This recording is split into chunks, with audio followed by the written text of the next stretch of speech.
Hello there and welcome to another one of these Lexical Lab 1 minute English videos. If you like this video, make sure you subscribe to our YouTube channel and check out our website www.lexicallab.com to find out more about our online courses.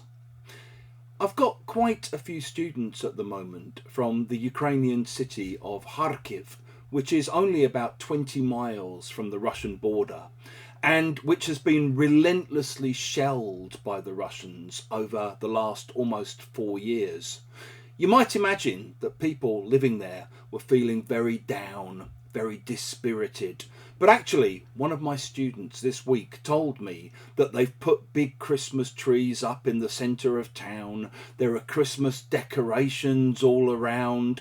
People are really getting into the festive mood. And basically, the whole city is gearing up for Christmas. If you talk about gearing up for something, it basically means you're preparing for it, you're getting ready for it. It comes from the idea of driving, where you have to change gears when you're driving, from first gear to second gear to third gear, as your car starts to get faster.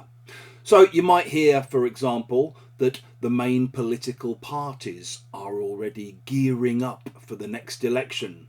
Maybe you might be trying to gear yourself up for the end of term exams.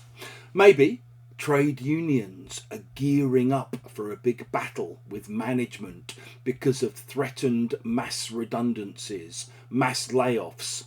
And my mum, who's now in her late 70s, every time my kids come to visit, always tells me beforehand, I'm slowly gearing up for the idea of them being here. I should be all right for a few days.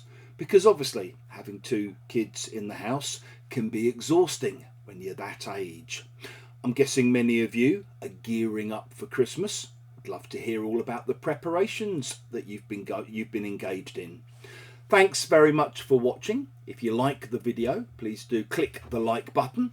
Please share it with your friends, your students, your colleagues, and in the comment section below, as well as hearing about how you're gearing up for Christmas. We'd also love to see other examples of how you might use gear up for something.